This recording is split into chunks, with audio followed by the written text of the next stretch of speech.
Boa noite, meus irmãos. Boa noite. Quantos estão cansados? Estão cansados? Descansar cansa, né? Então também estou cansado. Eu quero pedir que você esteja orando, mas ore de olho aberto, né? Porque a gente está muito cansado, né?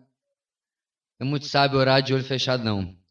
Um pouquinho mais aqui para ficar bem na frente dessa coluna. Estou tendo um déjà vu. Para quem não está entendendo, porque no nosso prédio antigo, nós tínhamos uma coluna que eu ficava brigando com ela, tentando me desviar para enxergar o pessoal. Mas aqui, graças a Deus, é só temporário. Muito bem, quero então pedir que você esteja orando. Estamos todos cansados, para que nós não percamos aquilo que Deus tem a nos falar a partir de hoje.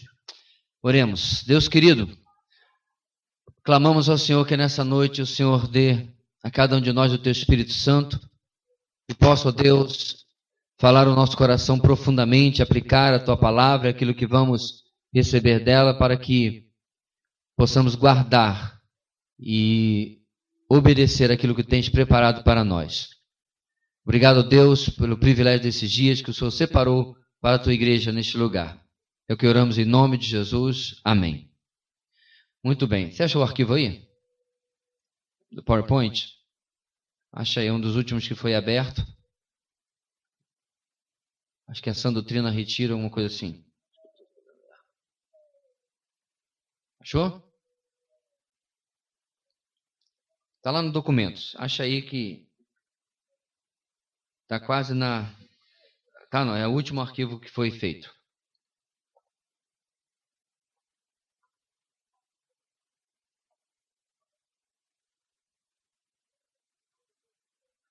É só colocar em ordem de data que você vê que foi isso. Achou, né? Digo que você fique atento aí, porque a gente não tem passador e o computador não está aqui. Então, nesse retiro, irmãos, nós não vamos ter, como tivemos no último, uma série de mensagens expositivas, né? Ano passado foi Salmos de Davi. Nós vamos ter palestras sobre tópicos. Eu quero pedir a sua atenção para você entender o que a gente vai fazer aqui. Como você está vendo projetado lá, assim espero, falando pela fé porque eu não estou vendo, nós vamos falar, e é o tema dessa série, as ideias que se tornaram a sã doutrina. E essas palestras vão ser baseadas em um livro. Eu estava dando uma olhada na capa dele agora, ou na contracapa, eu adquiri em 1991, li naquele ano, estava guardadinho lá em casa. E o livro, o nome do autor é um irmão já falecido, já está com o senhor, chamado Dwight Pentecost. O irmão dele foi meu professor no seminário. Ele, inclusive, além dessa área em que ele escreve, ele é um dos melhores escritores de escatologia que eu já li. Muito bem. Eu acho que a luz aqui não está me favorecendo. Vou ter que usar meu óculos mesmo. Tem jeito. Muito bem. Pode passar o primeiro slide aí. A sã doutrina, o que ela tem a ver com a nossa vida espiritual? A sã doutrina, irmãos, ela compreende, na verdade, tudo aquilo que o Senhor Jesus nos deixou para embasar a nossa fé, para que nós possamos, a partir dela, julgar e analisar tudo e qualquer coisa que chegar até nós na nossa vida. Se você vai avaliar um tema, por exemplo, que não existia no primeiro século, ok? Você vai fazer a partir da onde? Da sã doutrina. Por exemplo, tinha clonagem no primeiro século? Não, esse é um tema do 21º século. Então, como é que você vai analisar se é ético, se um cristão concorda ou não concorda com clonagem? Você vai usar aquilo que nós temos da palavra de Deus, a sã doutrina, para deduzir algo de um tema que não estava lá. Porque, obviamente, o mundo evoluiu, mas o pensamento de Deus continua o mesmo. Ele não precisa evoluir, ele é eterno. O texto que eu quero destacar, irmãos, para começar nosso estudo, é o texto de 2 Timóteo 4, de 3 a 4, que diz, pois virá o tempo... Está lá projetado? Estão perdidos? Deixa eu ajudar aqui.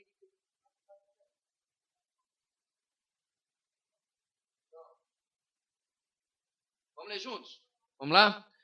Pois virá o tempo em que não suportarão a sã doutrina, pelo contrário, sentindo coceiras nos ouvidos, segundo seus próprios desejos, juntarão mestres para si mesmos.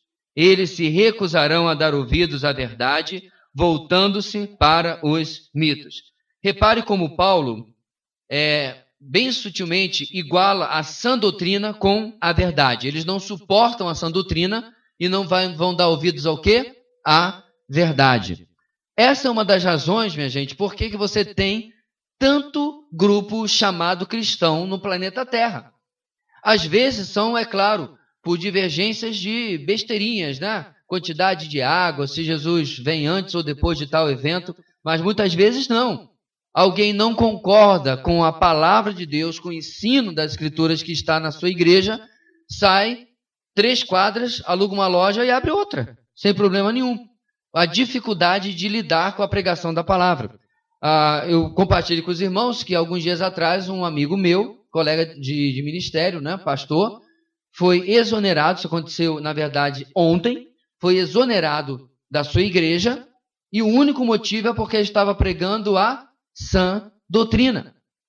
A igreja queria um outro estilo de ministério, sabia quem ele era, o que cria, o que defendia, o que pregava, mas parece que fizeram aí uma tentativa, né, frustrada, porque quando viram, ele estava compromissado com a palavra e não com o desejo deles. Paulo, no texto que nós lemos, irmãos, acima, dá o diagnóstico de uma enfermidade espiritual que viria sobre os homens no futuro do cristianismo dos seus dias. Que futuro é esse? Esse tempo também é agora. Ele faz esse diagnóstico de que existiria uma doença espiritual, uma doença de não desejar ouvir a palavra de Deus. Mas como um cristão pode não querer ouvir a palavra de Deus? É simples. Ele se torna seletivo do que ele quer e do que ele não quer da palavra de Deus. A sã doutrina, irmãos, não é um buffet em que você vai lá, não, eu quero essa salada, mas não quero isso aqui. É o todo. E as pessoas começam a escolher o que lhe convém e aquilo que não lhe convém.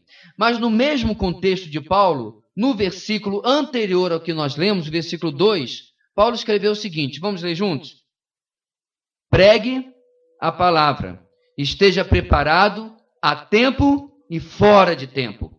Repreenda, corrija, exorte com toda a paciência e doutrina. Esse texto eu preguei na semana passada aos adolescentes batistas do nosso estado, deixando claro a eles que se eles querem ter um ministério cristão, não apenas pastor tem ministério, todo cristão tem, eles precisam ter esse compromisso que Paulo passa para Timóteo, na última carta que provavelmente ele escreveu para Timóteo, preso, e ali algum tempo iria perder a sua vida, porque Paulo pensava, eu estou indo embora. Em lugar de ficar dando conselhinhos fracos, eu vou falar sobre aquilo que Timóteo precisava cuidar, porque logo, logo eu não estarei aqui. Então Paulo dá, meus irmãos, no versículo 2, este diagnóstico vem depois do remédio colocado por Paulo, ou seja, um tratamento, melhor dizendo, que ele coloca no versículo que está aí acima. Ele havia feito no versículo 3 e 4 o diagnóstico, e agora ele antes havia dado o quê? O remédio. Ora, se nós estamos vivendo em dia, irmãos, em que as pessoas têm dificuldade de ouvir a palavra de Deus, têm dificuldade de gostar da sã doutrina, de gostar de doutrina, ponto, Paulo diz, em lugar de você mudar o seu discurso, prega mais. A lógica não seria, irmão, se eu quero agradar as pessoas, se elas não querem ouvir uma coisa, a lógica não seria eu mudar o meu discurso? Eu fazer o meu discurso ficar mais agradável? Meu discurso ficar menos ofensivo? Paulo diz exatamente o contrário. Olha os termos que ele usa no versículo 2. Ele fala em repreenda, corrija, exorte. Não é adule. Não é fale aquilo que eles querem ouvir. Não é agrade. Ele usa 3 verbos duros para falar daquilo que deveria ser o remédio para os dias que viriam para o povo dos dias de Paulo e hoje também. Como é que é esse tratamento que Paulo passa para Timóteo? Olha só, em primeiro lugar, forte base na pregação da palavra. Irmãos, uma igreja cristã não pode sobreviver de eventos. Eu sei que nós sabemos disso como igreja, mas a cada dia estão chegando pessoas novas. Então você que está chegando na igreja, eu costumo dizer que esta é uma igreja sem graça. Essa é uma igreja muito chata. Não tem nada de divertido. Pastor, estou me divertindo aqui. Mas tem igreja que tem mais diversão. Você vai no retiro, tem brincadeira disso, brincadeira daquilo, é brincadeira, depois compartilha-se uma besteirinha da palavra de Deus e vão para casa, vão dormir. Igrejas onde todo mês tem uma programação diferente. Todo culto da juventude tem uma programação animada para manter o pessoal interessado. Sabe o que é interessante, meus irmãos? Você tinha jovens no Antigo Testamento. Você tinha jovens na igreja do Novo Testamento. Mas em nenhum lugar, quer na lei no Antigo Testamento, quer Paulo ensinando a um jovem pastor como Timóteo, ele negocia aquilo que precisa estar dentro do ministério daquela igreja. Então, se nós queremos combater, prevenir que a coceira nos ouvidos chegue, dentro das nossas fronteiras, pelo menos, qual é a primeira parte do tratamento? Forte base na pregação da palavra. Segundo lugar, essa forte base na pregação da palavra precisa ser de forma contínua. Ao longo dos anos, meus irmãos, Deus graciosamente tem ajudado a nossa igreja a desenvolver determinadas atitudes e ações para possibilitar a mim e a você termos essa forte base da palavra de Deus que seja de uma forma contínua. Por quê? Porque você vai domingo, se não estiver trabalhando, se não estiver viajando, se não estiver sem vergonhice em casa, né? E aí você assiste a sua mensagem. Maravilha. Geralmente, o que acontece, irmãos, com a maioria esmagadora dos crentes? Quando chega no domingo seguinte, ele vai ter a sua próxima dose da palavra de Deus. É ou não é? Ele teve domingo, passa a semana na seca. Quando chega no outro domingo, ele tem a próxima dose da palavra de Deus. Irmãos, eu estou falando de realidade. Essa era a realidade de grande parte de nós que estamos aqui hoje à noite, até alguns anos atrás. É ou não é? E aí Deus nos ajudou a desenvolvermos o hábito simples do devocional diário. De você parar 15, 20 minutos no seu dia e voltar a sua atenção para a palavra de Deus e para o Deus da palavra. Forte base contínua na palavra de Deus. E não é só isso. Nós temos incentivado você a ler bons livros, a ler a Bíblia toda em um ano, a participar das conferências, a assistir bons vídeos que vão ensinar você. Por que insistimos nisso, irmãos, em nossa igreja? Por que não entramos na onda dos cursinhos? Curso de casais, curso disso, curso daquilo, curso de homens, curso de mulheres, curso. E eu não me refiro àquilo que nós temos no trabalho do Tito 2, porque é forte base na palavra também, mas aqueles cursos que oferecem os 10 passos para ser isso. Sei lá quantos passos para o casamento, não sei o quê. Porque são métodos artificiais que, mesmo que de aqui e acolá citem a palavra de Deus, carecem de uma base, assim como Paulo está colocando, pelo menos nesse versículo aqui. Terceira parte do tratamento. De forma contínua, é como se fosse uma frase, né? Visando a transformação e o quê? E o abandono do erro. Por isso, os verbos. Repreenda, corrija e exorte. O objetivo, irmãos, é que a palavra de Deus não apenas nos dê conhecimento, mas traga também transformação. Então, o objetivo, quando você está lendo a palavra de Deus, no seu devocional, quando você está ouvindo uma mensagem, você vai perceber que cada bloco da sã doutrina que nós formos ver, cada palavra da sã doutrina, nós vamos terminar com aplicações, porque o objetivo é o quê? Eu pegar o que eu ouço, comparo com a minha vida, e aí eu vou ver se eu preciso fazer um ajuste ou não. Eu ouço a palavra, comparo e reajo naquilo que Deus está falando para mim. Quarta e última parte do tratamento, com perseverança e conteúdo definidos. Essa parte aqui, ó. Exorte com toda a paciência, perseverança e doutrina. Novamente, Paulo coloca que, já que eles não vão ouvir a palavra de Deus, dê mais palavra de Deus para eles. Não deveria ser o contrário? Quantas e quantas vezes, meus irmãos, eu ouvi falar que jovem não gosta de teologia? Quantas e quantas vezes eu ouvi falar que mensagem Isso de colegas. Mensagem não pode passar de 20, 25 minutos que o povo se desinteressa. Essa tem sido a sua experiência na nossa igreja? Eu acredito que não. Por quê? Porque o remédio, dito por Paulo, é: dê mais Bíblia, dê mais palavra, dê mais ensino, exorte. Porque o Espírito Santo, meus irmãos, começa a trabalhar no coração do cristão, criando sede daquilo que verdadeiramente nós devemos ter sede. Não sede de evento, não sede apenas de programação, mas sede da palavra de Deus.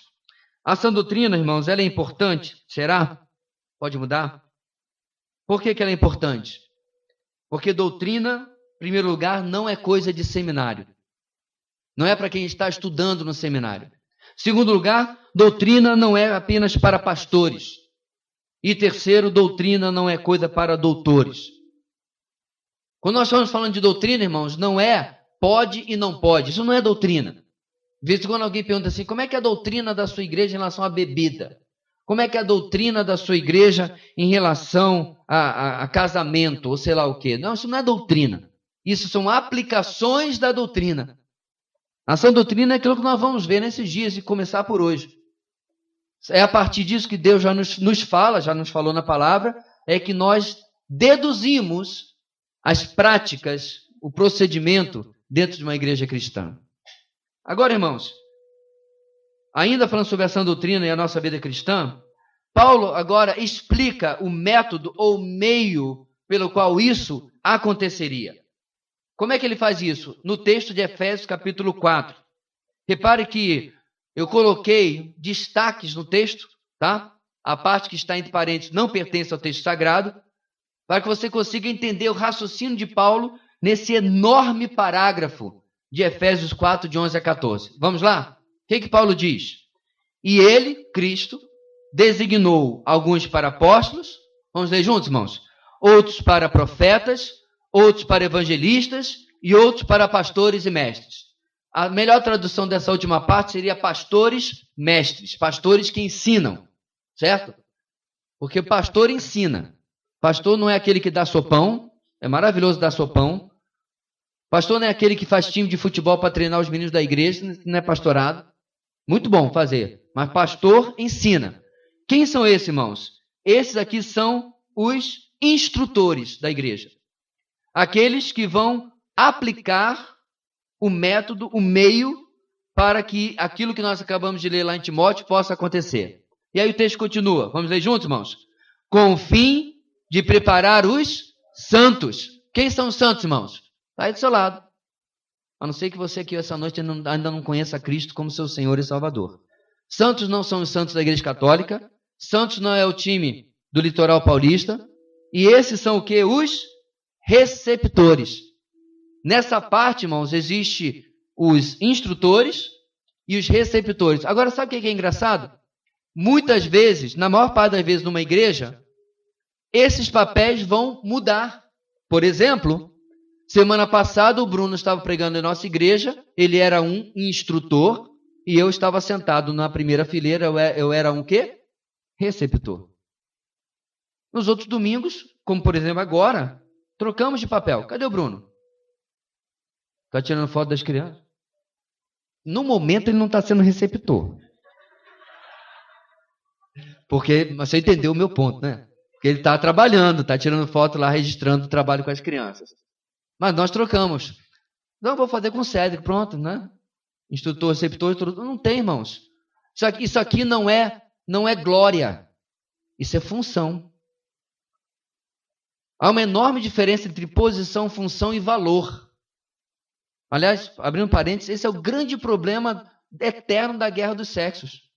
As pessoas não compreendem e chamam a Bíblia de machista, atrasada, retrógrada, porque a Bíblia trata de função e não de valor. O valor de todo ser humano é igual, mas as funções que ocupamos na vida são diferentes. Mas continuando o texto, irmãos, esses são os receptores, os santos. E o texto continua, vamos juntos? Para a obra do ministério. Aqui nós temos o quê? A tarefa dos receptores. Porque eu também sou receptor, eu também estou fazendo a obra do ministério. Mas a tarefa, irmãos, é que os santos façam o ministério. Vieram me perguntar assim aqui, pastor, quando é que começa a programação? Pastor, onde é que está não sei o quê? Pastor, fizeram 4 ou 5 perguntas essa tarde para mim. A minha resposta para todas elas foi: não sei. Não sei, não sei e não sei. Porque cada um está desempenhando o seu ministério. Assim que funciona uma igreja. Coríntios capítulo 12, Paulo nos chama de corpo. E a não ser que alguém nasça sem as pernas ou com as pernas com problema, ele não vai andar apoiado nas mãos.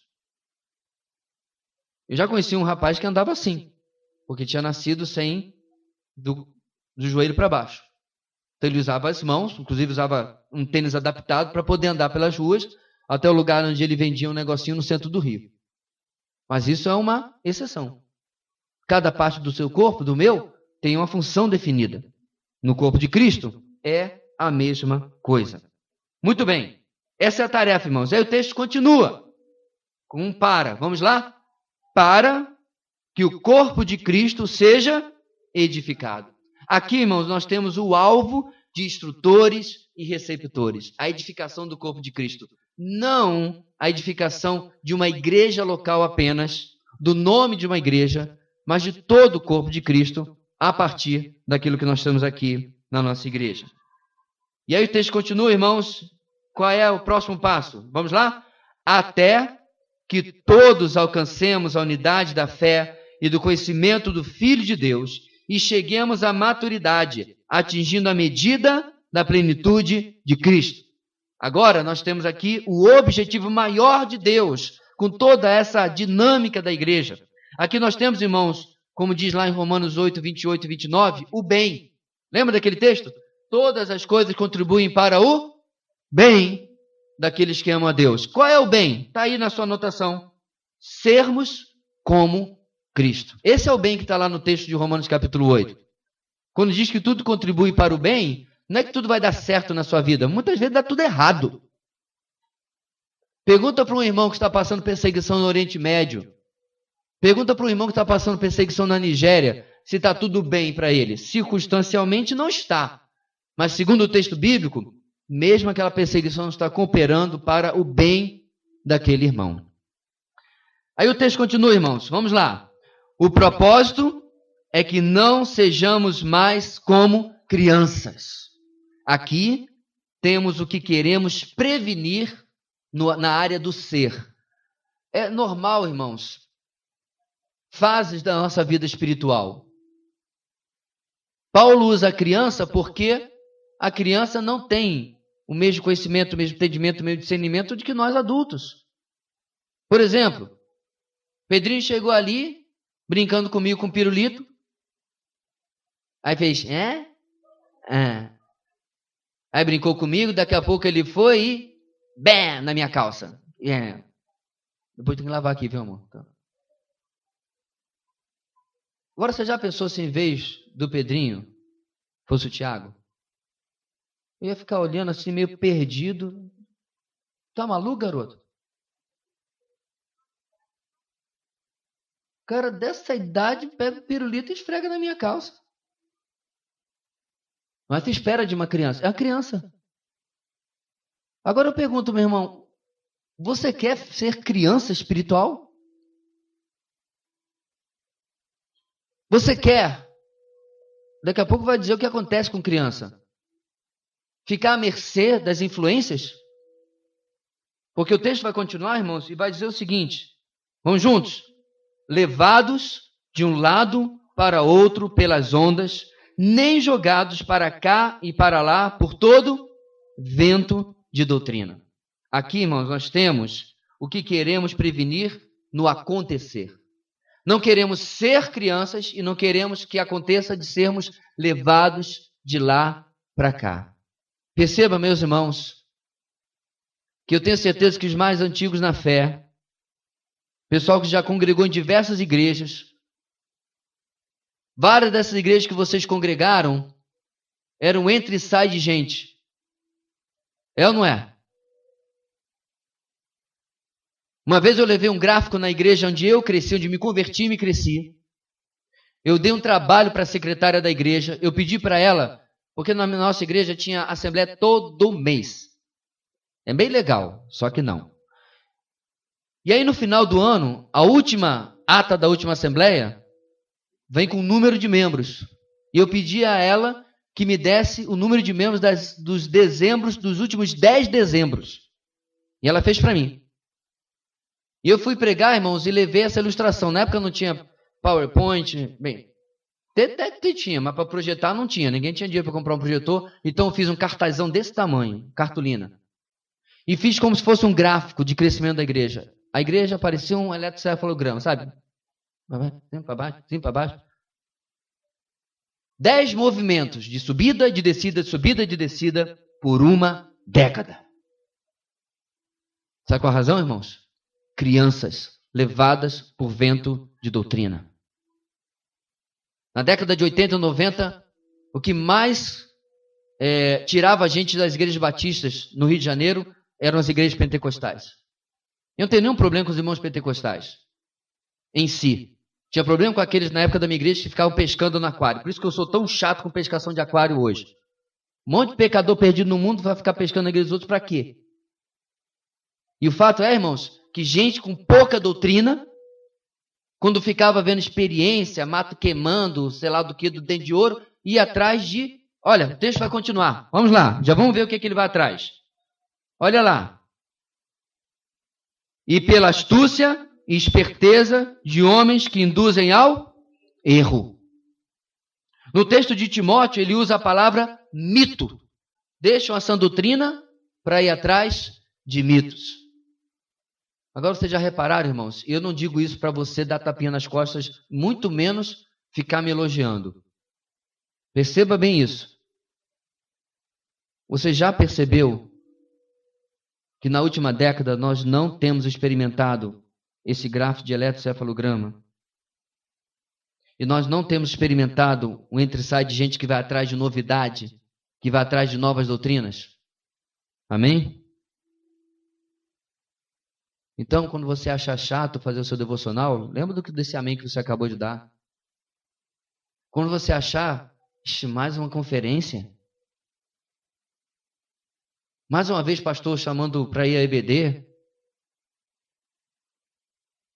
porque meus irmãos, esse remédio de Paulo funciona. Funciona. E nós temos, pela graça de Deus, experimentado isso. Quando eu falei para alguns do tema que nós íamos abordar aqui, 3 pessoas perguntaram assim, mas de novo? De novo. Se você nos próximos dias ver aqui nos slides um monte de coisa que você já sabe de cor e salteado, lembra daquela frase que eu já falei na nossa igreja do bispo Roberto McAllister? Eu não vou à igreja para ouvir novidades. Eu vou à igreja para ouvir as velhas verdades que eu insisto em esquecer. Esse é o texto, irmãos, de Efésios capítulo 4. E, finalmente, aí nós temos os nossos adversários, aqueles que querem induzir ao erro. Isso dito, isso foi só a introdução. Nós vamos falar hoje, irmãos, da nossa primeira doutrina da sã doutrina. E a doutrina número 1, sem mais delongas, é a doutrina da depravação. O texto diz, base para nós, é meio longo, mas eu preciso lê-lo, Gálatas 3, quero dizer isto, a lei que veio 430 anos depois não anula a aliança previamente estabelecida por Deus, de modo que venha a invalidar a promessa. Pois se a herança depende da lei, já não depende da promessa. Deus, porém, concedeu-a gratuitamente a Abraão mediante promessa. Qual era então o propósito da lei? Foi acrescentada por causa das transgressões, até que viesse o descendente, repare o D maiúsculo, a quem se referia a promessa, e foi promulgada por meio de anjos, pela mão de um mediador. Contudo, o mediador representa mais de um, Deus, porém, é um. Então a lei opôs-se às promessas de Deus? De maneira nenhuma. Pois se tivesse sido dada uma lei que pudesse conceder vida, certamente a justiça viria da lei. E agora a parte sublinhada. Mas a Escritura encerrou tudo debaixo do pecado, a fim de que a promessa de que é pela fé em Jesus Cristo fosse dada aos que creem. Antes que viesse esta fé, Estávamos sob a custódia da lei, sob a tutela da lei, nela encerrados até que a fé que haveria de vir fosse revelada. Assim, a lei foi o nosso tutor até Cristo, ou seja, foi o nosso cuidador, o nosso pedagogo até Cristo, para que fôssemos justificados pela fé. Eu li o contexto, irmãos, para vocês entenderem que Paulo está dizendo, que está sublinhado aí, que a Escritura colocou tudo debaixo do pecado e a lei foi uma prova, foi uma confirmação da depravação do homem, porque até hoje nenhum homem, com exceção de um com H maiúsculo, nenhum homem conseguiu cumprir a lei. Você lembra que nós já falamos na nossa igreja? Você tem 10 mandamentos, não é isso? Êxodo capítulo 20. E você quebra só umzinho. Um bem pequenininho assim, tipo, você cobiçou o sanduíche do seu próximo. Só um mandamentozinho. Restaram quantos, irmãos?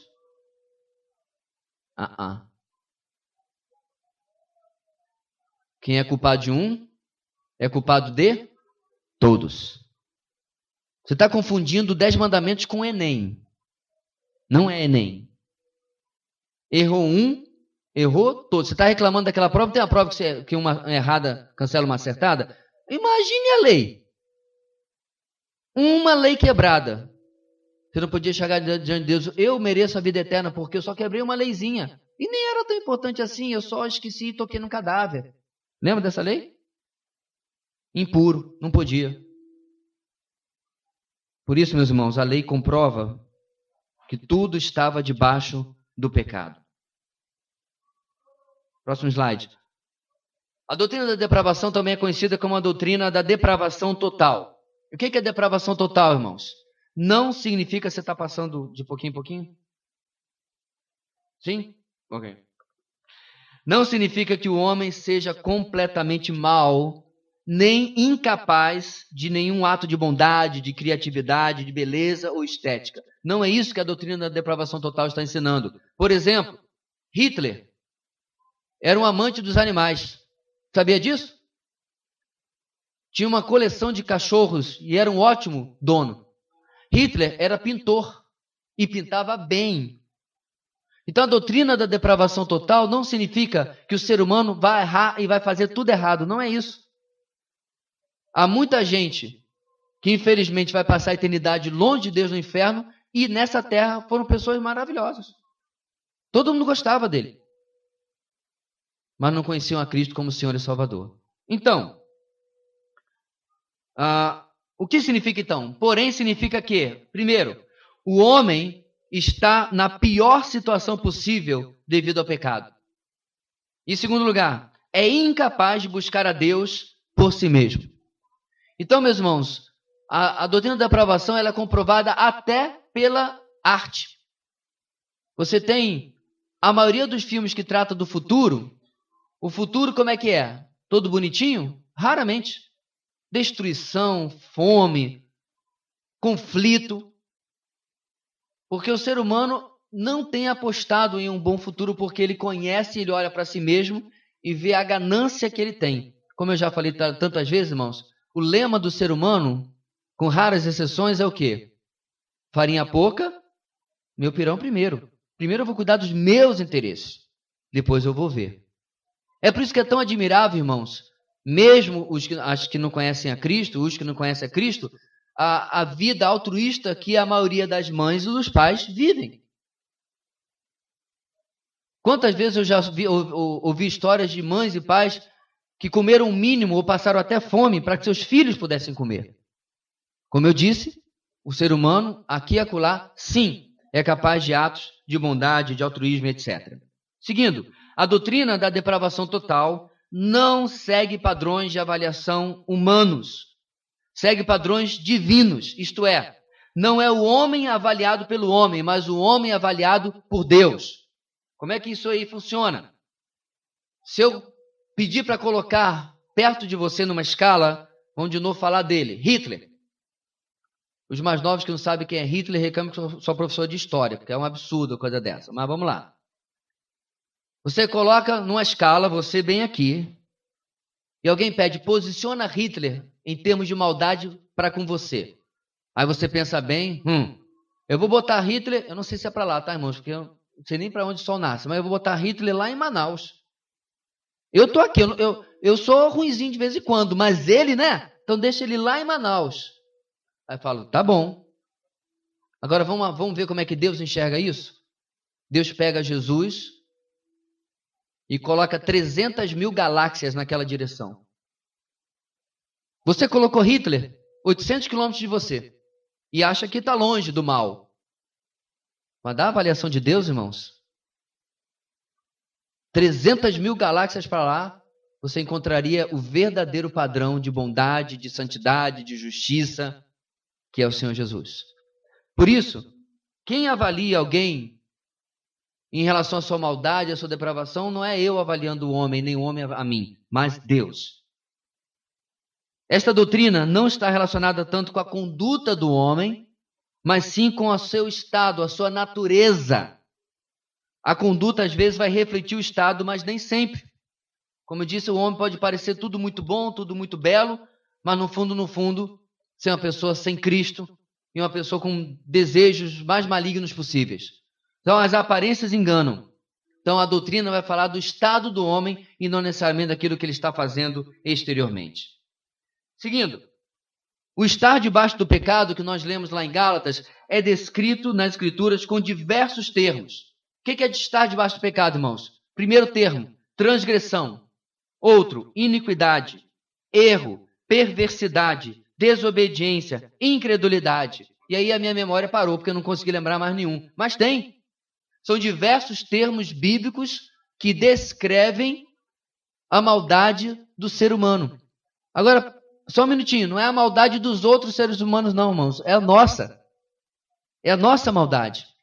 Vocês viram essa semana, a gente falou de mãe, né, o cuidado com os filhos. Vocês viram essa semana uma senhora que numa rua residencial, não sei porquê, não conseguia acompanhar, abriu a porta do carro, botou a filha 6, 7 anos para fora e começou a andar com o carro. A menina tentou chamar a atenção dela pelo lado do motorista, passou na frente do carro, quase foi atropelada, ela ainda brecou. Quando a menina contornou, o que ela fez? Eu fiquei sem saber o que pensar diante daquele vídeo. 3 ou 4, 5 anos atrás eu vi um vídeo no alto da Boa Vista, no Rio de Janeiro, um casal para, tira um cachorro do carro, amarra o cachorro numa árvorezinha, coloca água e ração e vai embora. Eu já fiquei sem nenhuma santidade com meus pensamentos com aquela criatura. E com essa mulher? Não é um cachorro, é a filha dela. Eu fiquei ali diante daquele vídeo orando, Senhor, que ela seja doente, no mínimo. E que alguém descubra, não, ela tem problema. Porque é inimaginável uma coisa dessa. Não, irmãos, não é inimaginável. Dentro de mim, eu tenho todo o potencial para cada pecado que está escrito na palavra de Deus. O potencial. A parte da graça e da misericórdia de Deus, esta é o nosso verdadeiro retrato. Esses somos nós. Você nunca botou sua filha para fora do carro, seu filho, e partiu com o carro. Mas você já não se irou de uma maneira odiosa com a manha, com a birra, com a malcriação do seu filho? Que você não se reconheceu? Esses somos nós. Esse é o retrato, irmãos, que a palavra de Deus faz sobre a depravação, sobre a nossa natureza. E os verbos, é claro, que acompanham todos esses termos, mas esses aqui se referem aos atos. Romanos 3, 23, que nós todos conhecemos, porque todos pecaram e carecem da glória de Deus, ou estão destituídos da glória de Deus, se refere à nossa natureza, à nossa essência. Assim, mesmo que Adão e todos nós possamos fazer coisas boas e também ruins, elas estão contaminadas pela corrupção do pecado, estão contaminadas pela depravação total. As nossas obras estão contaminadas por aquilo que nós muitas vezes fazemos. E você sabe, irmãos, de novo, até a mídia, a obra, a arte sabe disso. Há anos atrás, um uma série de televisão de amigos. Um deles desafiou os outros a fazerem um ato completamente destituído de egoísmo e completamente altruísta. Por esse ato ele não poderia receber nenhum elogio, nenhuma admiração, nada. E toda vez que eles tentavam fazer alguma coisa, eles percebiam que ou eles se envaideciam com o reconhecimento do outro, ou eles mesmos diziam, muito bem. A gente nasceu defeituoso. Nós nascemos assim. Esse é o testemunho da palavra de Deus. Aliás, olha o que ela diz. Em Romanos 7:25, Paulo declara que, com a mente, eu próprio sou escravo da lei de Deus, mas com a carne da lei do pecado. Essa carne é a nossa natureza pecaminosa herdada de Adão. Nós não herdamos a costela menos que foi tirada dele para formar Eva, não herdamos. Todos nós temos as mesmas costelas, mesmo 12 pares, mas nós herdamos a natureza caída de Adão, chamada também de carne. Em Romanos 8:2, nós lemos, porque por meio de Cristo Jesus, a lei do Espírito da vida me libertou do quê? Da lei, do pecado e da morte. A conversão, ou o novo nascimento, é o único meio para reverter a operação da lei do pecado e da morte. Romanos 3:10-18 e Gálatas 5:19-21, são textos longos. Nos dois, Paulo enumera os frutos, ou como eles chamam em Gálatas, as obras da carne, os quais resultam em morte espiritual, os que estão debaixo do pecado. Você lembra da lista? Todos esses pecados, irmãos, estão potencialmente dentro do meu coração. Estão potencialmente ao alcance de eu fazê-los, de eu cometê-los, de eu recorrer a eles, dependendo da situação. Efésios 2:1. Encontramos que estamos mortos, e o Paulo diz, vocês estavam mortos em suas transgressões e pecados.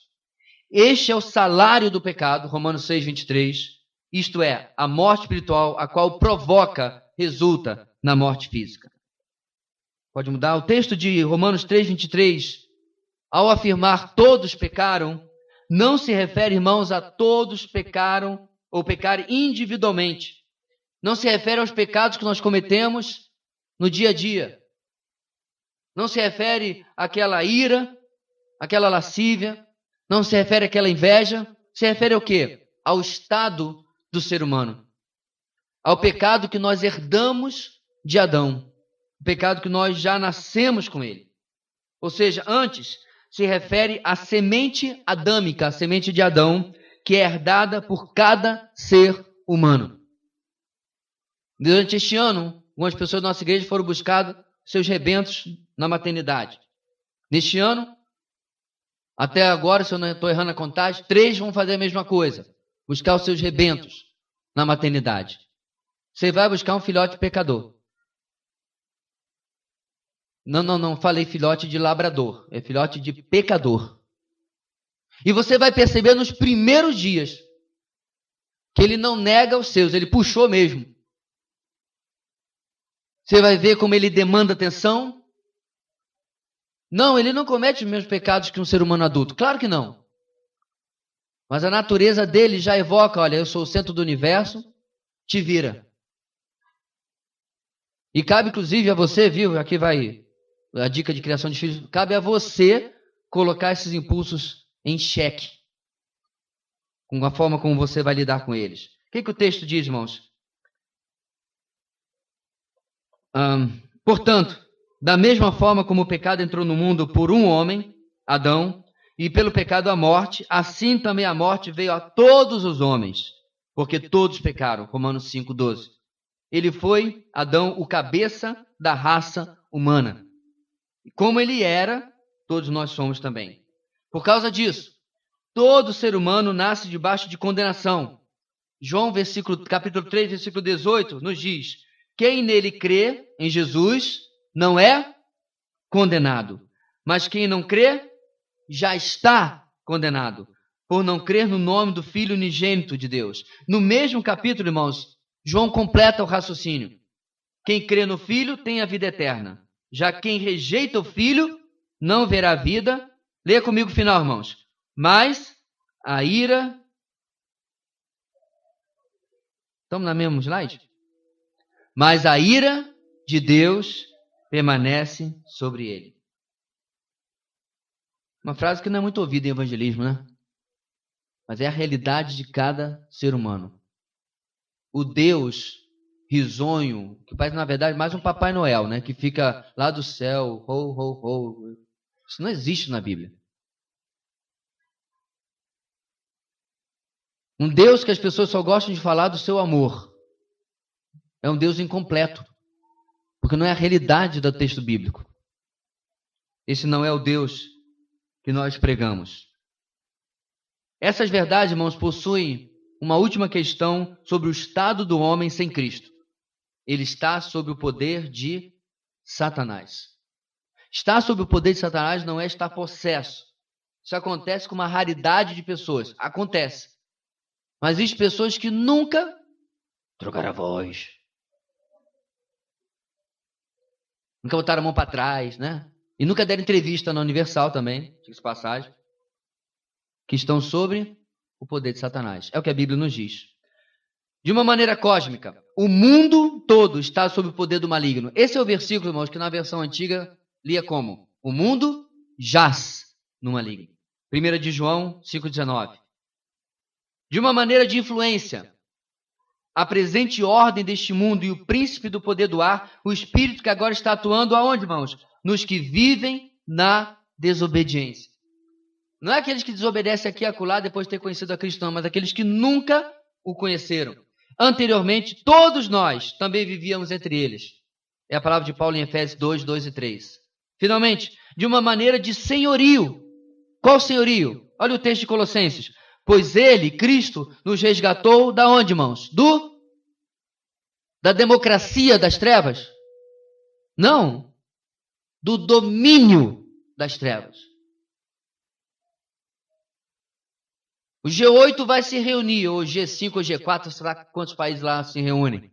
Satanás é o primeiro a chegar. Reunião do Conselho de Segurança da ONU. É o primeiro a chegar. Ele comanda. Ele influencia, ele orquestra. Seu reinado será interrompido pela volta de Jesus, mas até o momento ele está agindo em tudo quanto ele pode. É só você ver o estado, a situação em que está a educação, por exemplo, só aqui no nosso país. Não, pastor, declínio por questões políticas. E você acha quem foi que conduziu tudo isso? Você acha que foi Deus que conduziu a nação para ela chegar a um estado onde a professora não tem mais segurança dentro da própria sala de aula? Outro dia vi um vídeo que o menino chamou a atenção dos colegas para si, pegou a lata de lixo, graças a Deus que era de plástico, mas desse tamanho, viu?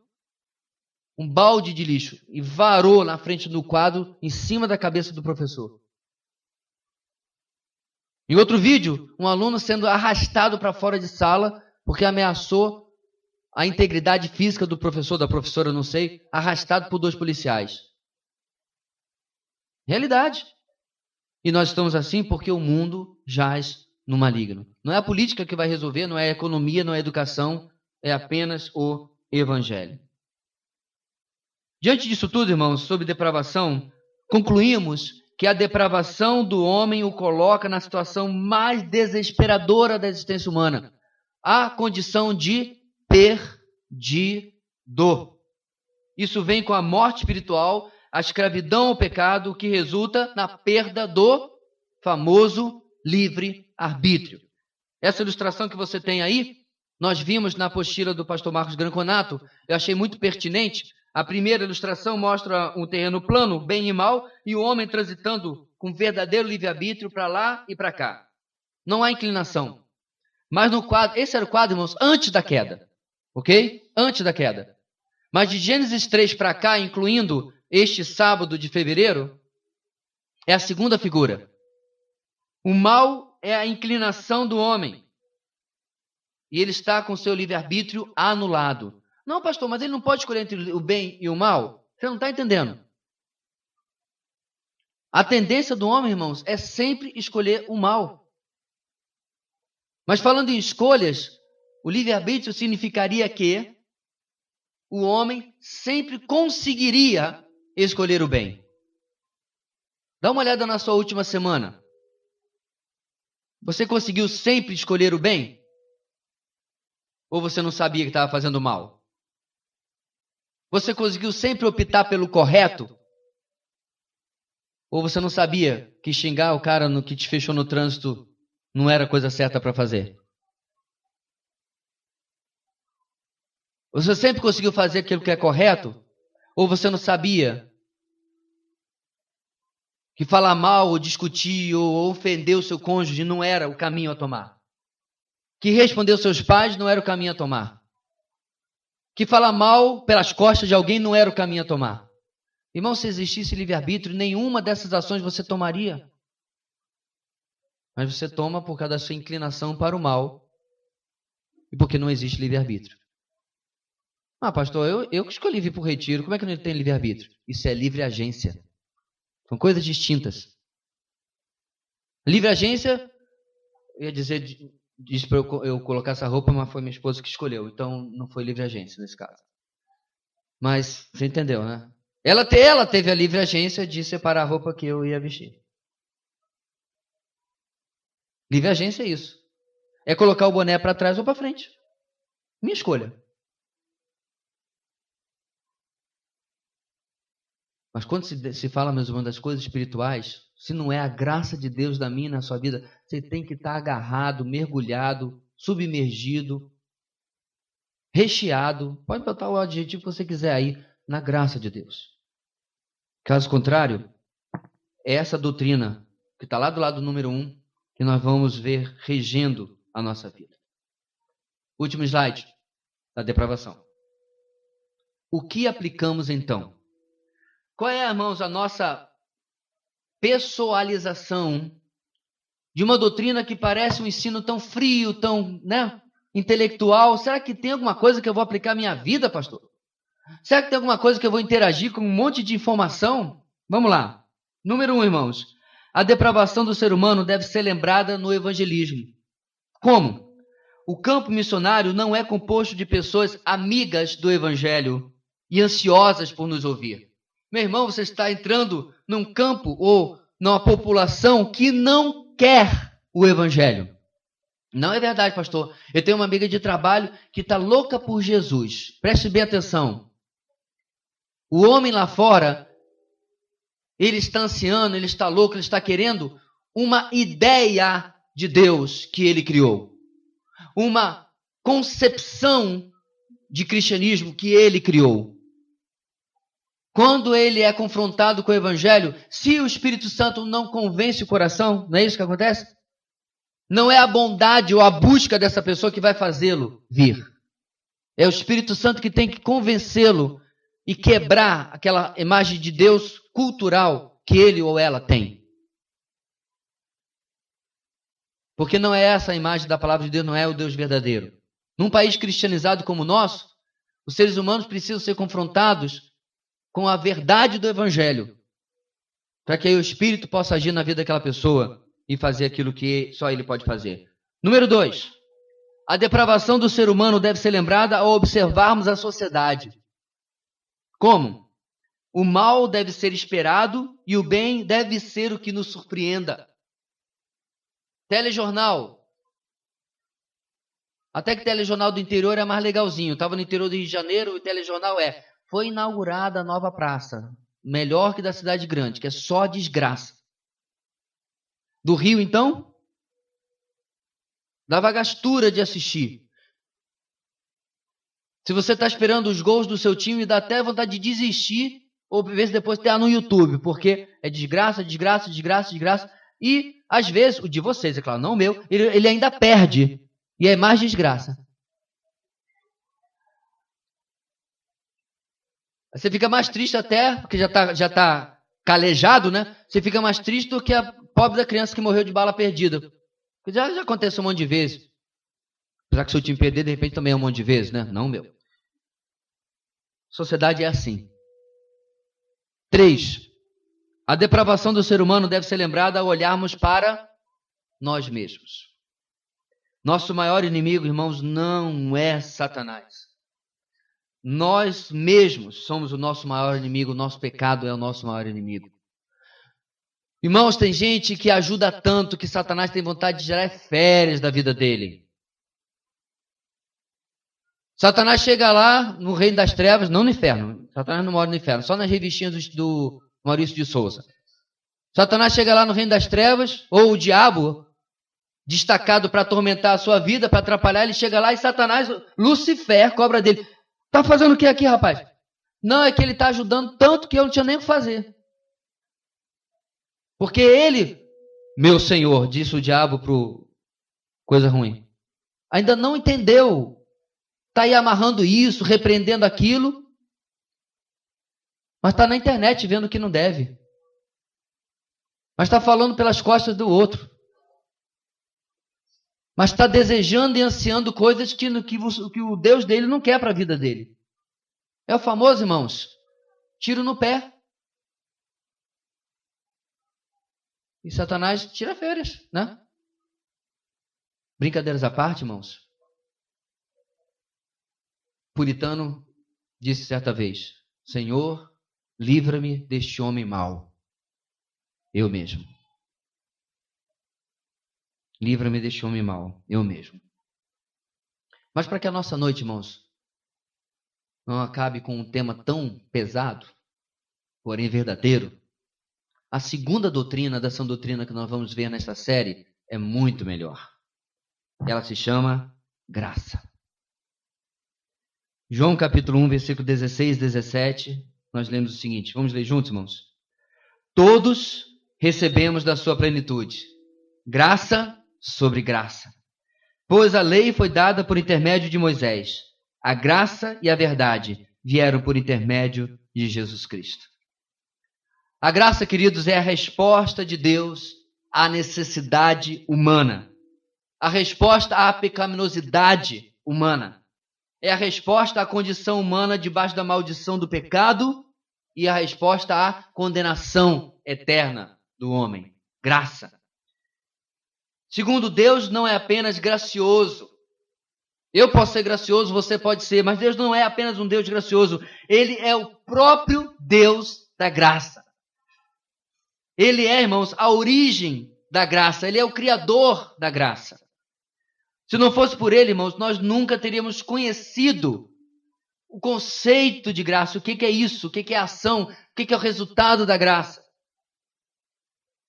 Tem um filme até um pouquinho engraçadinho que chama-se A Invenção da Mentira. É uma sociedade em que ninguém sabe o que é mentir. Todo mundo fala a verdade. Não tem, por exemplo, teatro, porque é um tipo de mentira. Não estou dizendo que teatro é ruim, estou dizendo o enredo do filme. Se você virasse naquele filme para alguém dizendo assim, hein, eu vou contar uma mentira, alguém perguntaria, o que é mentira? Porque eu não conheço o conceito de mentira. Ok? Se não for, irmãos, a ação do nosso Deus, nós não conseguíamos conceber o que é graça. Nós não conseguiríamos entender, explicar, mesmo sem usar a palavra graça. Deixa eu lhe explicar um conceito que pintou aqui na minha cabeça. Tem nome? Não tem, não. Eu vou chamar por enquanto de estrogonofe. Esse conceito é quando Deus nos dá alguma coisa que nós não merecemos. Estrogonofe é bom, ó. Não, você não conseguiria explicar o estrogonofe. Você não conseguiria explicar graça. Precisa do Deus da graça, exemplificando, vivendo, encarnando, para que nós pudéssemos entender. Perceba, pode passar aqui em João 1,17, que nós lemos. Temos que a lei veio de Moisés. A graça de Deus já agia no Antigo Testamento, porque ele, o nosso Deus, é maior do que a lei. Ele sempre foi o Deus da graça. Há inúmeros, meus irmãos, nós vamos ver algumas aqui, exemplos de como Deus, em lugar de exigir que a sua lei fosse executada, manifestou a sua graça. Qual era a punição, irmãos, por adultério? Qual era? Apedrejamento. Davi morreu de quê?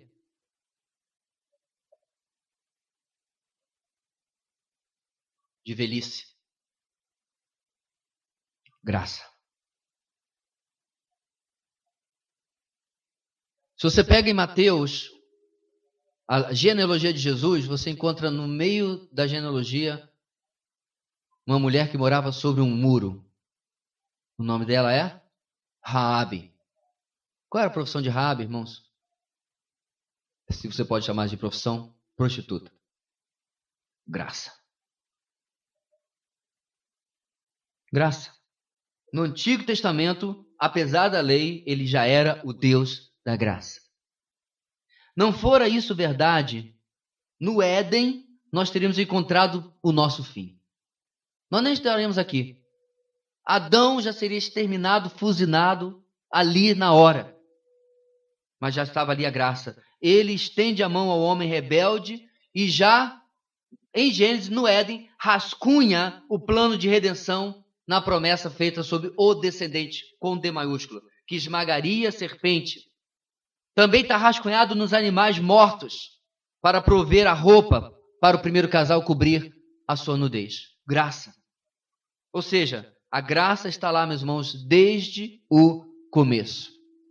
Todo o Antigo Testamento, em especial a lei, é apenas uma comprovação de Deus da necessidade que nós teríamos da graça que João diz viria através de Cristo Jesus.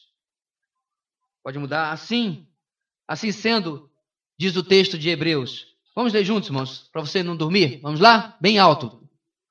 Assim sendo, aproximemo-nos do trono da graça com toda a confiança, a fim de recebermos de misericórdia e encontrarmos graça que nos ajude no momento da necessidade. Hebreus 4,16.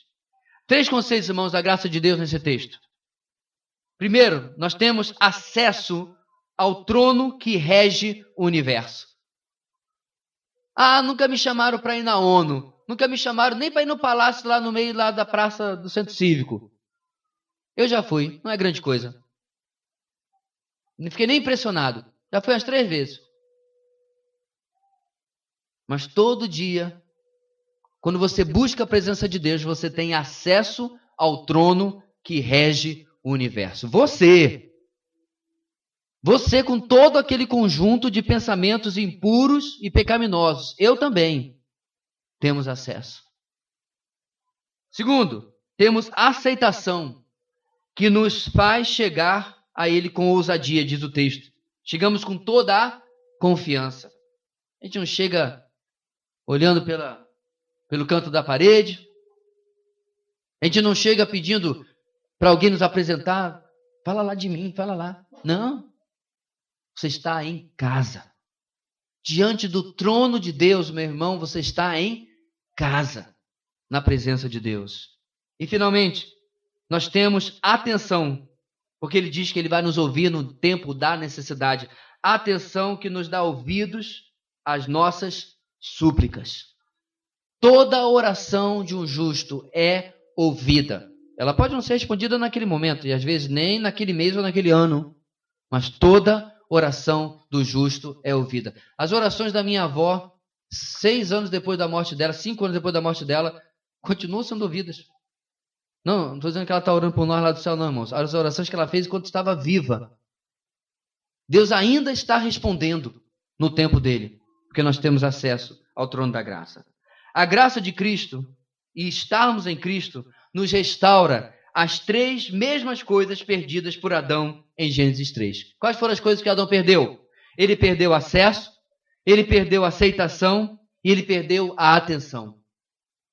Ele foi colocado para fora do jardim do Éden, perdeu acesso. Ele perdeu a aceitação, porque agora ele não era mais, ou não tinha mais o mesmo relacionamento com Deus que ele tinha antes.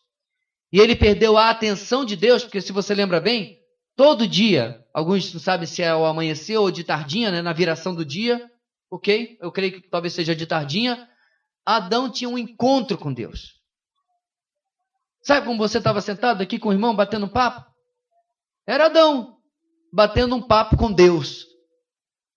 Ele perde isso. As 3 coisas, irmãos, que Adão perdeu em Cristo, pela graça de Deus, nós recuperamos. Na queda, nós encontramos a exaltação da graça sendo manifestada. Presta atenção comigo. Como que em Gênesis 12, Gênesis 3, nós vemos a graça de Deus em pequenos detalhes, que muitas vezes na sua leitura anual passou batido. Quando você leu esse capítulo, você não percebeu. Mas vamos lá. Gênesis 2,17. A graça está em Deus adiar a condenação de Adão. Porque Gênesis 2,17 dizia: no dia em que dela comer, certamente você morrerá. Adão não morreu. Ah, pastor, tem um problema aí. Deus está faltando com a verdade. Não, irmãos. Deus está manifestando a sua graça, fazendo o contrário daquilo que o ser humano, que Adão, merecia ali. Que mais? Em Gênesis 3,15, a graça está em prometer a vinda de alguém que esmagaria a cabeça da serpente, alguém com A maiúsculo. O descendente dela, o descendente da mulher, este lhe ferirá a cabeça. Gênesis 3,16, a graça está em confirmar a posição. A graça está, irmãos, em confirmar a posição de Adão, apesar do seu pecado, como cabeça, preservando a ordem e preparando a posição do último Adão, Cristo. O texto diz: seu desejo será para o seu marido e ele a dominará. Deus ali, meus irmãos, conserta aquilo que a queda estava começando a deturpar. Por quê? Porque quando você vê a mecânica da queda, a culpa é de Adão, mas você percebe que o papel que a mulher exerce estava fora da sua função de auxiliadora idônea. Deus, na palavra que ele dá ali a Adão e a Eva, restaura a ordem, mesmo que durante todos esses milênios isso esteja cada vez mais em combate, sendo desafiado, Deus ali manifesta a sua graça. 3,19, em promover o trabalho para o homem, que apesar de parte da disciplina de Deus, era manifestação da sua graça em não deixá-lo na ociosidade. Deus fala o quê? Com o suor do seu rosto você comerá o seu pão. Gênesis 3,21, em promover coberturas para a vergonha do pecado. O Senhor Deus fez roupas de pele e com elas vestiu Adão e sua mulher. Finalmente, Gênesis 3,24, em protegê-los de piorar a sua situação. Como? Tirando-os do jardim do Éden.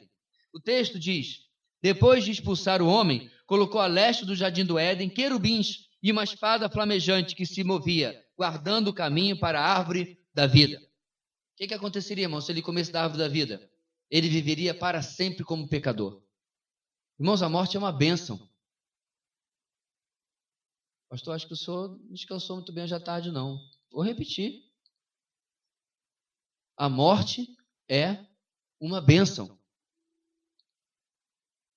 Já viu aqueles filmes de Highlander, ou sei lá do que o cara vive 300, 400, 500 anos? Não precisa ir na ficção. Já pensou o pessoal do Antigo Testamento antes do dilúvio? Melquisedeque, Matusalém, 969 anos. Irmãos, eu estou lidando com o pecado só há 47 e já não suporto esse indivíduo. Ou você acha que depois de uns 300 anos você não peca mais? Não, pecava. Foi isso que eu estou dizendo. A morte é uma bênção. Ela vai chegar no dia de Deus, mas ela vem, meus irmãos, nos livrar completamente da presença, da influência e da possibilidade do pecado. Essa é a graça de Deus, irmãos, nos 2 primeiros capítulos da Bíblia, no segundo e no terceiro primeiros capítulos da Bíblia. A graça de Deus já sendo manifestada. Assim, pode virar, durante todo o Antigo Testamento, vemos demonstrações da graça de Deus na vida de Abel, de Enoque, de Noé, de Abraão. Esse último, em particular no Novo Testamento, olha o que ele nos diz. Considere o exemplo de Abraão. Ele creu em Deus, isso lhe foi creditado como justiça. Gálatas 3,6. Em Romanos 4 e 5, Paulo relembra: ora, o salário do homem que trabalha não é considerado como favor, mas como dívida. Todavia, aquele que não trabalha, mas confia em Deus, que justifica o ímpio, sua fé lhe é acreditada como justiça. Antigo Testamento, Abraão experimentando a graça de Deus. Ou seja, Abraão, irmãos, não é chamado de Ur dos Caldeus por ser uma pessoa especial, por ser justo, por ser santo. Ele foi chamado por causa da graça de Deus. Deus não olhou para Abraão e disse assim, não vou chamar esse cara, porque esse aqui tem mais chance de dar certo. Não. Ele foi chamado pela soberania de Deus, pela graça de Deus.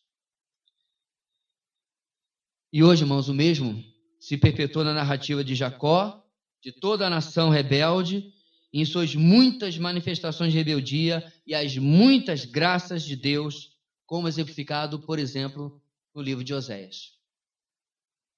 Deus vira para aquela nação pela enésima vez e questiona a infidelidade daquele povo. Ele até usa, irmãos, nós vimos na pregação de Oséias que tivemos na nossa igreja, ele até usa a vida de Oséias para ilustrar o adultério espiritual daquele povo. E Deus joga esse povo fora, irmãos? Não. Muito pelo contrário. O que ele diz, irmãos? Lembra do texto talvez mais maravilhoso do livro de Oséias? Como me esquecerei de ti, Efraim? Como? Deus demonstrando, irmãos, que estava compromissado pela graça com o seu povo. Todas essas manifestações da graça de Deus apontavam para a maior, mais completa e plena, ou seja, a pessoa do Senhor Jesus. Como é que nós vemos, irmãos, ele mesmo exemplificando a graça no Novo Testamento? O publicano que ora, ó Deus, tem misericórdia de mim, que sou pecador. Lucas 18:13. Esse volta para casa justificado. Perceba, não é porque ele matou um touro, não é porque ele ofereceu 1000 bois, mas porque ele clamou por misericórdia, graça. Eu quero dar uma pausa aqui, irmãos, porque se você ainda não compreendeu, em toda a narrativa bíblica, todas essas demonstrações de graça, que eu nem estou sendo tão exaurido aqui nos exemplos que estou dando, é sempre o homem não merecendo absolutamente nada. Não é o homem merecendo... Sabe aquele pontinho que você vai pedir para a professora? Aquele milésimo lá? A média é 7, você tirou 6,8. Aí você olha lá, a professora não arredondou. Aí você vai lá todo humildezinho, né? Aprontou o ano todo, mas vai lá. Né, professora Evânia? Né? Vai lá, vai um cordeirinho, pedir aquele pontinho lá.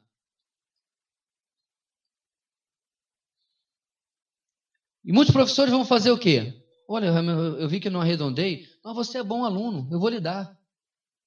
Mérito. Ela deu porque ele é bom aluno. Eu já fui professor, irmãos, alguns anos, irmãos sabem. Eu já falei na cara dos pais. Arredondei a nota do seu filho, mas ele não merece. Quase que eu preguei para ele sobre a graça. Irresponsável, respondão, bagunceiro. Dependesse de mim, se não fosse mais orientação da escola, eu não dava esse meio ponto para ele passar. Como se eu era ruim. Viu a depravação? O professor também tem depravação espiritual. A mulher pecadora, entre aspas, que lava os pés de Jesus com suas próprias lágrimas, enquanto é julgada por aqueles que estavam ali ao redor presentes. Ouve o que de Jesus? Sua fé a salvou. Vá em paz. Lucas 7,50. Graça. Se ele fosse realmente homem de Deus, sabe quem é essa que está tocando nele? Ela é uma pecadora, como se aquele bando de fariseu não fosse tudo pecador. Se ele soubesse quem está tocando nele, ela chorava ali, irmãos, porque ela já vinha sendo alvo da graça de Jesus. O ladrão na cruz faz sua última súplica e Jesus lhe responde: eu lhe garanto, hoje você estará comigo no paraíso. Lucas 23:43. Eu acho, irmãos, que o ladrão na cruz ele é o último argumento contra a meritocracia na salvação. O que ele fez? Ele, inclusive, repreende o outro ladrão. Eu não sei nem como ele fez, se as cruzes estavam meio assim viradinhas, para ele poder olhar o que estava do outro lado. Mas o fato é que o texto diz que ele se vira para o outro que zombava e disse: você nem sequer teme a Deus, nós estamos aqui porque merecemos. Mas esse aqui não fez nada. Ele recebe a graça de Deus. Quais são alguns aspectos, irmãos, da graça? Estamos chegando ao final. Em primeiro lugar, não vamos ler os textos, porque são muitos. Mas, em primeiro lugar, irmãos, o alvo da graça de Deus o alvo é a glória de Deus, o alvo da graça. Nós somos o objeto que recebemos a graça de Deus, mas o alvo é glorificar Deus. Efésios 1, 3-6. Você pode verificar depois. Segundo, a graça possui alcance universal em não ser apenas para um tipo de pessoa. Tito 2,11 diz que Deus deseja que todos sejam salvos, todos sejam alvos da graça de Deus. A graça de Deus se manifestou a todos. Ou seja, a graça de Deus, irmão, serve para o que está aqui, para o que está na aldeia, para o que está vagando pelo deserto da África. É a mesma graça de Deus que serve para todo ser humano. Não tem um procedimento de Deus diferente para aquele que está nesta ou naquela religião. Todos precisam da graça de Deus em Cristo Jesus. 3. Ela supera o dano da transgressão. Esse texto a gente precisa ler. Vamos abrir lá, irmãos. Romanos 5,15, por favor, para você compreender como que ela supera o dano da transgressão. Está com o microfone aí para poder ler mais alto?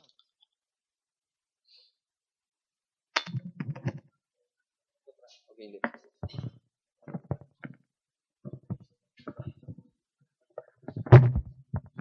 Olha aí, Ingrid.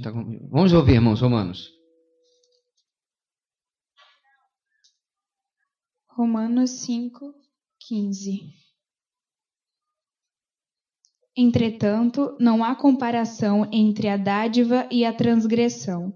Pois se muitos morreram por causa da transgressão de um só, muito mais a graça de Deus, isto é, a dádiva pela graça de um só homem, Jesus Cristo, transbordou para muitos. A graça de Deus, meus irmãos, é muito maior do que a transgressão, não só de Adão, mas de qualquer pessoa na humanidade. A graça de Deus é maior do que qualquer pecado. Ou seja, Deus deu o remédio em abundância em comparação à doença. Sobra daquilo que nós precisávamos. Pode deixar aberto para você ler o versículo 20. Ela supera também a condenação do pecado. A lei foi introduzida para que a transgressão fosse ressaltada, mas onde aumentou o pecado, transbordou a graça. Onde aumentou o pecado, transbordou a graça. Ela supera, inclusive, o resultado do pecado, que é a condenação, e de sobra. Quinto aspecto, a graça está sozinha na essência da salvação humana. O texto que você conhece, Efésios capítulo 2. Pela graça, nós somos salvos. Mediante a fé, isso não vem de vocês, não vem de vós. É dom, é presente de Deus. Finalmente, 6. Ela não é apenas, irmãos, para a salvação eterna. Preste atenção nesse sexto ponto. Mas a salvação aqui também. Estamos nela e ela é a base do nosso relacionamento com Deus. Não apenas ela é a porta, mas ela também é o caminho, para emprestar a frase que nós falamos sobre o Evangelho. O que eu quero dizer com isso, irmãos? Nós não entramos pela porta do Evangelho, pela porta da graça, e depois a gente procede pelo mérito. Nós continuamos a nossa caminhada com Deus pela graça de Deus. Está aberto aí um desses textos? Lê para a gente, por exemplo, Romanos 6,14. Só virar a página onde você estava. Pois o pecado não os dominará, porque vocês não estão debaixo da lei, mas debaixo da graça. Com quem que Paulo está falando? Com cristãos. O pecado não nos dominará. Por quê? Porque eu estou fazendo devocional? Porque eu dei o dízimo? Porque eu estou sempre frequentando a igreja? Não, irmãos. Graça. É a dependência da graça de Deus. É depender cada vez menos dos nossos recursos. E depender do poder de Deus manifesto e colocado sobre a nossa vida pela graça de Deus, que nos possibilita caminhar na vida cristã vitoriosamente da maneira que agrada a Deus. Então, como é que nós aplicamos isso à nossa vida? Em primeiro lugar, a graça de Deus deve influenciar os meus relacionamentos. Como isso? Se somos recebidos com graça, por que teríamos outra atitude para com os nossos próximos? Eu quis botar no plural de propósito, para você não achar que é um só, mas todo. Você entendeu? Não é a parábola do credor incompassivo? Ele devia milhões para o seu senhor. Foi perdoado. Graça. Aí ele encontra o seu conservo, que lhe devia 100 reais, e o oprime, e o agride, e cobra dele. Onde está a graça? Onde está a graça que ele tão abundantemente recebeu para ele demonstrar aqui também? Então, meu querido, você não tem controle de como o seu próximo lhe trata. Você não tem controle sobre como o seu próximo se comporta para com você, mas você tem condição de controlar ou determinar como você responde àquilo. Com graça ou sem graça. Com a mesma graça que Deus tem lhe tratado, diante de tantos erros e pecados que eu e você temos, ou você vai tratar de uma maneira legalista, cobrando resultados, cobrando perfeição, uma perfeição e resultados que muitas vezes nem nós mesmos temos. Segunda aplicação, a graça de Deus deve nos humilhar diante de Deus, levando-nos ao mais profundo nível de dependência possível. Ou seja, o reconhecimento, irmãos, de que não podemos fazer nada. E não foi só apenas eu que estou dizendo isso, não. Jesus disse isso para a gente. Sem mim, vocês não podem fazer coisa alguma. Em outra tradução, sem mim, vocês não podem fazer nada. Que isso? E as minhas capacidades? E as minhas habilidades? É que está, meus irmãos, nós podemos fazer alguma coisa exteriormente, mas aquilo só vai ter real valor, em especial no reino, se for feito debaixo da dependência de Deus, da graça de Deus. Se não temos, se nada temos que temos merecido, se não podemos ter certeza de conseguir nada por nossa própria força e poder, só nos resta descansar, depender e confiar na graça de Deus. Terceira e última aplicação, a graça de Deus determina nosso ministério. Quando presente, ou destrói o nosso ministério quando ausente. Um ministério, irmão, cheio da graça de Deus é determinado de uma maneira, um ministério ausente da graça de Deus é determinado de outra.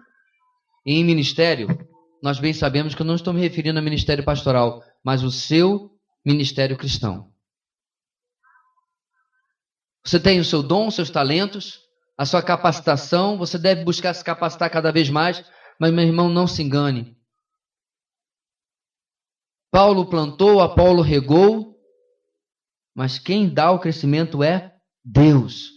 É por isso que métodozinho de crescimento de igreja é um engodo, é furada. Porque eu não posso ligar o ponto A ao ponto B, ao ponto C, ao ponto D e dizer, olha, final do ano a gente vai ter 500 membros. Porque é Deus, é graça de Deus que opera no ministério cristão. O servo depende do seu Senhor. A graça que nos alcançou na salvação é a mesma pela qual devemos clamar sobre as vidas das pessoas. Quer sejam elas alvos evangelísticos ou irmãos em quem investimos. Em resumo, meus irmãos, não conseguiremos fazer nada para Deus que não seja Ele o verdadeiro autor, verdadeiro motor, aquele que está agindo para realizar o que nós precisamos fazer, por exemplo, em algo que une praticamente a todos nós que estamos aqui, com exceção dos nossos queridos visitantes, na comunidade Batista Videira. Nós podemos orar, nós podemos trabalhar, mas o que nós não podemos deixar de fazer, irmãos, é depender da graça de Deus. Olha que bom, olha que lindo, olha que maravilhoso a sua igreja. Graça. Olha que fantástico que é isso, que é aquilo. Não, vocês são top. Não. Graça. O dia, meus irmãos, que esquecemos no ministério cristão, que é tudo feito pela graça de Deus, é o primeiro dia da nossa ruína. Você tem boa doutrina? Agradeça a Deus pela sua graça. Agradeça a Deus por aquele irmão que colocou um bom livro na sua mão pela primeira vez. Agradeça a Deus por aquele irmão que disse: toma aqui o devocional, é bom para ti. Recomendo uma vez por dia, 7 dias por semana. Agradeça a Deus, porque Deus tem manifestado graça. Por exemplo, ter lhe trazido nesse retiro. Para ouvir coisas que você tem ouvido nas conversas, nas letras das músicas, na mensagem. Irmãos, a graça de Deus está sempre ao nosso redor. É como se verdadeiramente fosse um oceano onde nós nadamos, desfrutando todo o tempo da graça de Deus. Nessa nossa viagem, constantemente nós parávamos nas estradas, rodamos muito, milhares de quilômetros. Constantemente nós parávamos e testemunhávamos, especialmente eu e Leila, ficamos bastante tempo sozinhos, falávamos como Deus estava sendo gracioso. Como Ele estava nos dando mais do que nós tínhamos planejado, mais do que tínhamos almejado. E esse é o Deus, meus irmãos, que por causa da primeira doutrina que nós vimos hoje, tantas vezes nós damos as costas. Esse é o Deus que por causa dessa nossa depravação da nossa natureza, que tantas vezes a gente diz: espera aí, agora é comigo. Nós somos como o filho pródigo que diz: pai, cansei, deixa eu fazer sozinho agora. Quantas vezes, meus irmãos, Ele vai continuar na nossa trajetória, esperando pela gente de tardinha no portão. Graça. Nessa primeira noite de retiro, antes de dormir, agradeça a Deus. Peço ao Espírito Santo que possa relembrar a sua mente quantas coisas Deus tem derramado sobre a sua vida. Recentemente, na sua história, como a graça de Deus tem se manifestado, apesar da nossa depravação. Vamos colocar de pé, irmãos?